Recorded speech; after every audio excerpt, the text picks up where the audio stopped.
বর্তমান সময়ে মাঝে মধ্যে মনে হয় বিএনপি কোনোভাবেই দেশ কন্ট্রোল করতে পারবে না। কারণ বিএনপি কেমনে কন্ট্রোল করবে? কারণ তারা তো জামাত, তারপরে এনসিপি এই সমস্ত সাইটকে সংসদে নিয়ে আসছে।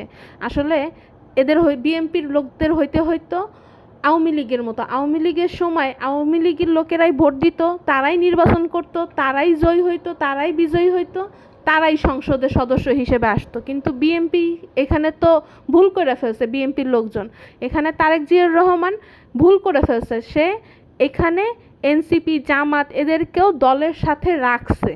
দেশে সে উন্নতি করতে আইসা সে এখানে তাদেরকেও সময় দিছে, সুযোগ দিছে, তাদেরকে একটা ক্ষেত্রে বসার জায়গায় আসার জায়গা করে দিছে। এখন এটা তার মারাত্মক লেভেলের একটা ভুল হয়ে গেছে। কেননা সে যদি এই জায়গাটা তাদেরকে না দিত, তারা এত বড় বড় কথা বলতে পারতো না। বিএনপি আসছে ক্ষমতায় কতদিন? বেশ কি 1 বছর হয় না, 2 বছর হয় না, মাত্র 2-3টা মাস গেছে।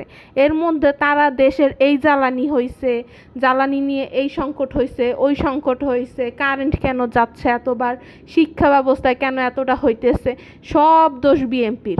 যা করার সব আওয়ামী লীগ কইরা গেছিল, কিন্তু এখন সব দোষ হইল কার? বিএনপির হইল। আসলেই বিএনপির দোষ, বিএনপির মানুষজনেরই দোষ। কারণ তারা আপনাদের মতো কিছু মানুষের জায়গায় উঠায় নিয়ে আসছে। তারা যদি না আনতো তাইলেই ঠিক আছিল, তাইলে আপনারা এতটা কথা বলতে পারতেন না।